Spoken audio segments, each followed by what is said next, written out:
ሰላም ጤና ይስጥልኝ ክቡራትና ክቡራን ውድ የዩቲዩብ ቤተሰቦች እንደምን አላችሁ? ዛሬ እንግዲህ በሌላ ቪዲዮ ተገናኝተናል።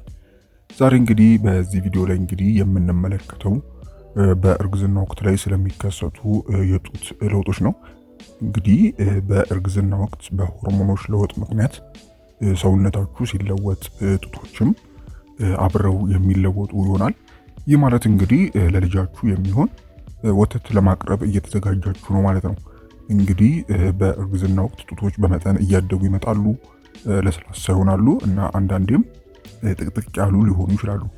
እናም እንግዲህ በዚህ ወቅት ጡታችሁን በየ4 ሳምንቱ ወይም ደግሞ በየ5 ሳምንቱ መመርመር አስፈላጊ ነው ማለት ነው።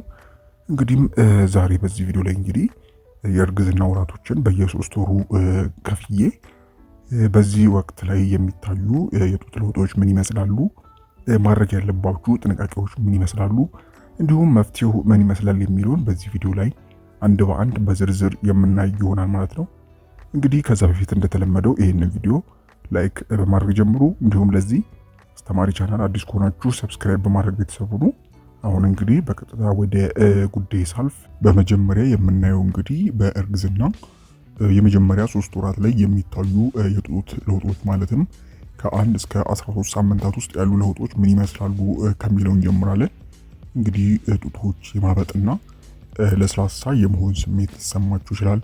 ከዚህም በመቀጠል እንግዲህ የጡት ጫፎች ከወትሮ የበለጠ ወጣ ይላሉ፣ እንዲሁም በመጠንም ያድጋሉ ማለት ነው።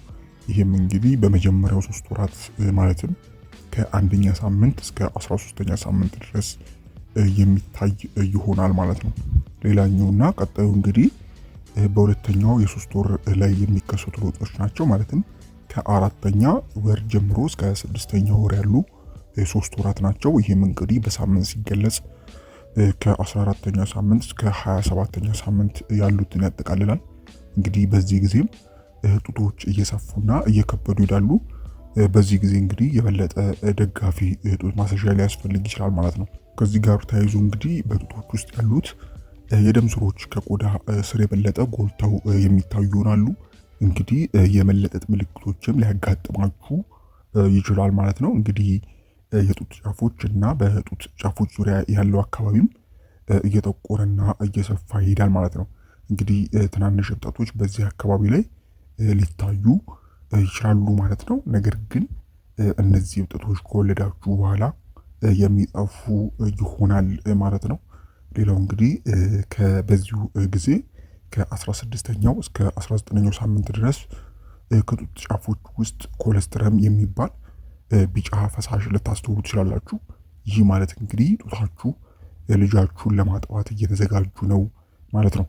እንግዲህ ኮለስትረም ጡት በማጥባት የመጀመሪያዎቹ ጥቂት ቀናት ውስጥ ልጃችሁን ከበሽታ ለመጠበቅ የሚረዳ ቅድመ ወተት ነው ማለት ነው። ስለዚህ ብዙም ሊያሳስባችሁ አይገባም ማለት ነው። ሌላኛውና የመጨረሻው እንግዲህ በሶስተኛው 3 ወር ነው። ማለትም ይሄ የመጨረሻው ነው። እንግዲህ በሳምንትም ስንገልጸው እንግዲህ ከ28ኛው ሳምንት ጀምሮ እስከ መወለድ ጊዜ ያለው ጊዜ ማለት ነው። እንግዲህ በዚህ ጊዜ ጡቶች የበለጠ ሊያድጉና የበለጠ ከባድ የመሆን ስሜት ሊሰማችሁ ይችላል።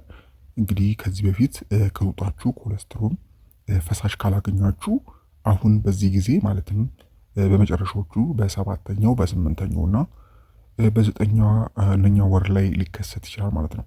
እንደዛውም እንግዲህ ላይፈጠርም ይችላል ማለት ነው ጭራሹኑ። ያም ሆነ እንግዲህ ጡት ከማጥባት ችሎታችሁ ጋር ምንም ግንኙነት የሌለው ጉዳይ ነው ይሄ። ስለዚህም ሊያሳስባችሁ አይገባም ማለት ነው። እንግዲህ እንደዚህ አይነት ሁኔታ ካስተውላችሁ ይህንን ለማሻሻል ማድረግ አለባችሁ ወደሚለው ስናልፍ እንግዲህ እንደ እርግዝና ተፈጥሯዊ አካል ጡቶች ትልቅ ይሆናሉ። እናም አንዳንድ ጊዜ ሊታመሙም ይችላሉ።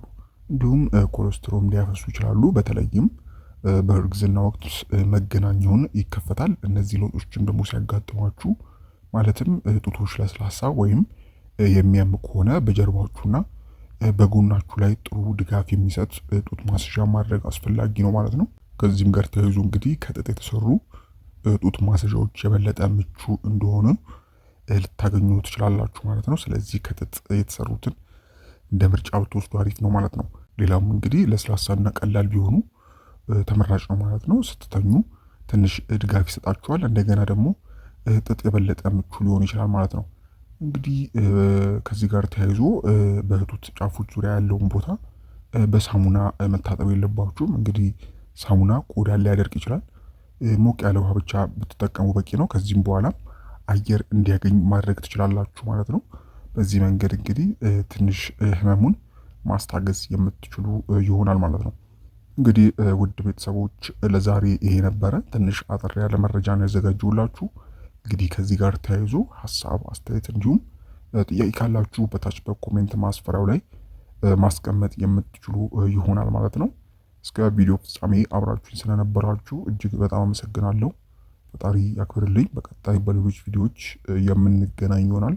እስከዛው በያላችሁበት ፈጣሪ ሰላሙን ያብዛላችሁ። ደህና ሁኑ። ቻው